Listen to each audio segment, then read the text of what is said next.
We all have bad days, but I assure you, my Sunday was far worse than yours, guys. I turn on the North Carolina-Iowa State game. There's like a minute and a half to go. I got North Carolina plus a point and a half. I'm winning by 3. I'm feeling pretty good. And believe me, I needed North Carolina yesterday because I had lost my 5-dime play on Wichita State. I had lost my 10-dime play as well on Mercer. And, if the North Carolina play came in 15 dimes, I'm looking at a loss of a dime and a half for the day. And sometimes, guys, you just got to cut your losses. You're going to have a losing day, but you just have to cut the losses and live for another day. But then, of course, all hell broke loose. Iowa State hits a 3-pointer, tie game. Then suddenly North Carolina, one too many passes in the paint. The ball is picked off, turnover, length of the floor pass, wide open guy for Iowa State. They're up by 2. Then James McAdoo goes to the line. Unlike his father, this guy can't hit the broadside of the barn, okay? Goes to the line, lousy free throw shooter, but he actually hits both free throws. And I'm thinking, okay, tied game, 15 and a half seconds or so to go. I've still got a chance in this game. North Carolina naturally substitutes. I don't know if you happen to watch the game. They put all their big men down. And what happens? DeAndre Kane just drives through the lane. It's like they gave him a free pass. They said, hey, DeAndre, there's the bucket. Go ahead. Drive through the lane. Easy. Going in for the layup. I mean, seriously? Nobody on the Tar Heels? It's a bright school. There's a lot of smart people in North Carolina. Nobody on that defense could possibly step up. Stop the guy from driving the lane. I mean, if you're going to let him drive the lane, send him to the free throw line. Hack him. Give me a shot to win the damn game. So, North Carolina, a 1.5-point underdog, loses by 2.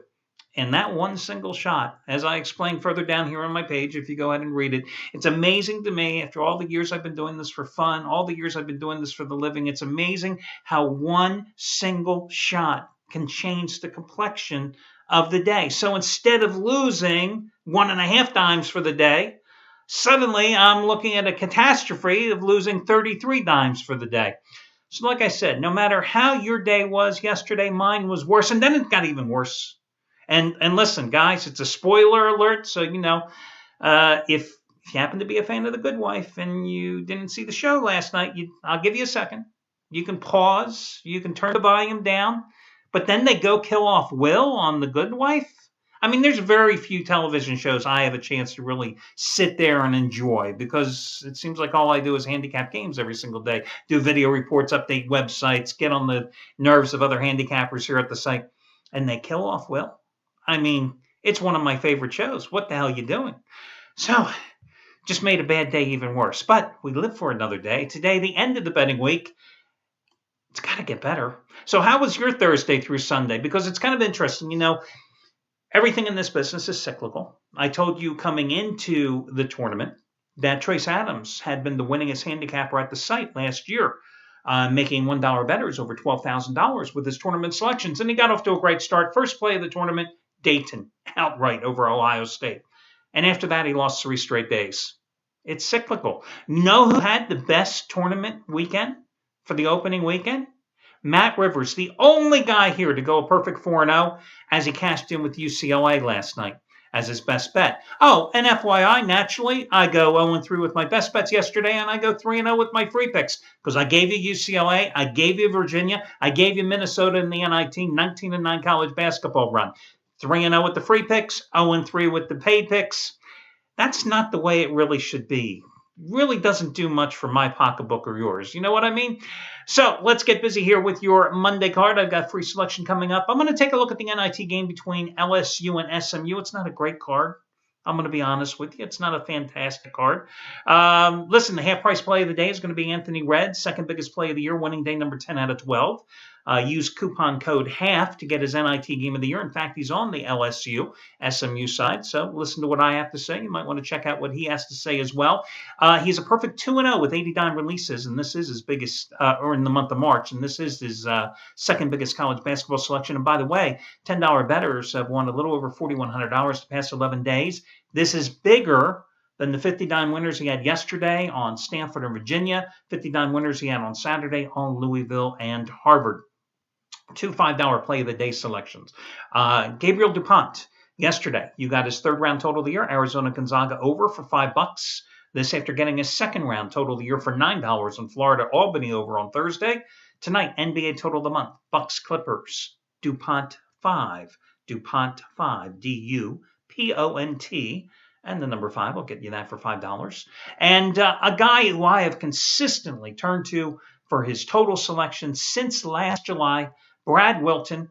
Another one of those plays rated 60 dimes. 69 winner number 52 out of 81. You've gotten 69 of his last 81 plays rated at 60 dimes or higher, or at 60 dimes, excuse me, at a huge discounted prices. And today, you get it for $5. His NBA total of the month, different games, Suns and Hawks. Early game, I think it's a 7:30 Eastern time tip-off.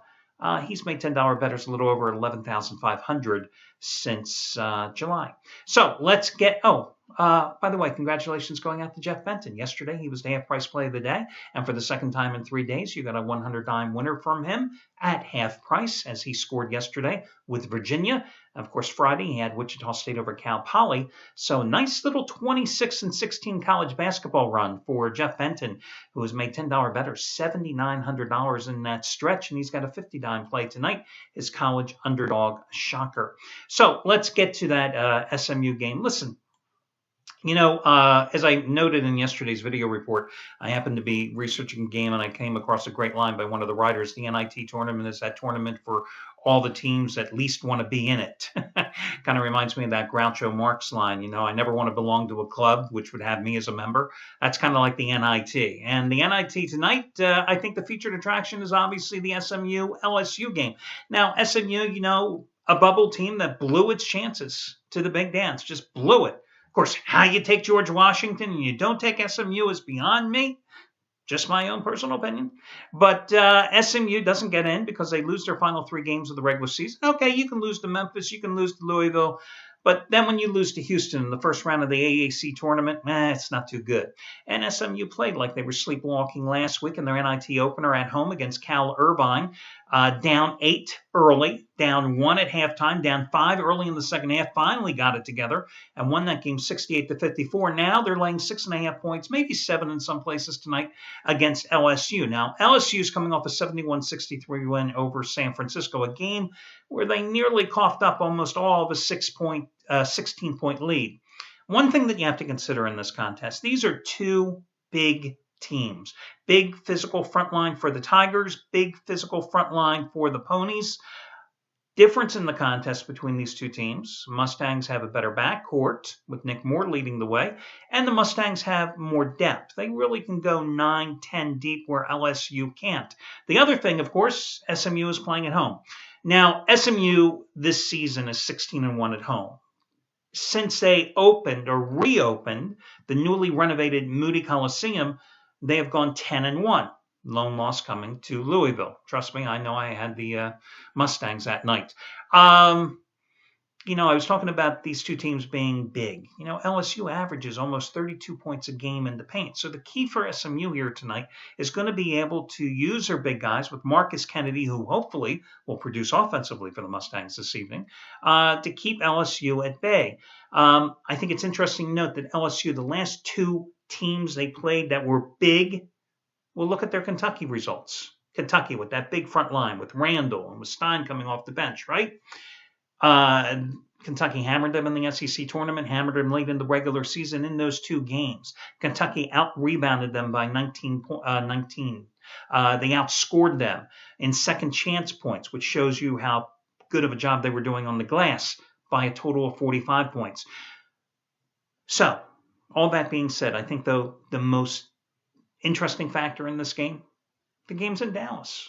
LSU 1-7, their last 8 regular season road games in the SEC. Can't get real enthused about this contest. The question, however, you have to ask yourself, is SMU going to be enthused about this game? Okay, they snapped a 3-game losing streak. They beat Cal Irvine. They got a sellout tonight at Moody. Can Larry Brown get his troops up for this game? I'm betting on it. So I'd say go ahead and lay the points with SMU in this particular contest. Another game I want to take a look at is going to be the NBA contest between the Suns and the Hawks. 2 interesting games these 2 guys played yesterday. Suns were at Minnesota, and you see the final score 127-120, and you go, hey, Suns opened up a 3-game road trip with a nice road win over the T-Wolves. Christ's sake, they were down by 22 points in that game, okay? Now, meanwhile, you see the Atlanta Hawks, they lost 96-86 to Toronto yesterday. They were up 14 points in that contest in the fourth quarter. Choke. Okay, so you got Phoenix tonight. Public's jumping all over the Suns because they see the result of yesterday's game. Suns now 2.5 point favorite in this contest. Now, last time they played, it was back in early March, the 2nd of the month. Suns won 129-120 at home. Gerald Green came off the bench in that game, 33 points. Most points allowed by the Hawks this season. Both teams were missing a key component, though. Paul Millsap was out for Atlanta. Eric Bledsoe was still out at the time for the Suns. Suns, though, however, are playing a little better ball here of late. They've won 5 of their last 6 overall. They've won 3 of their last 4 on the road. Meanwhile, the Hawks, that game lost to Toronto yesterday was the 2nd consecutive contest in which they blew a lead as they lost at home Friday night to New Orleans, 111-105, a game in which they were up by 8 at different times after intermission. So I'm going to go with the Suns here. A deeper team. I think it's going to be a high-scoring game as well, but I prefer to go with the Suns minus the 2 to 2.5 points to go with your other free selection on SMU. That'll do it for you guys. Best of luck to you all, and I will catch you again on Tuesday.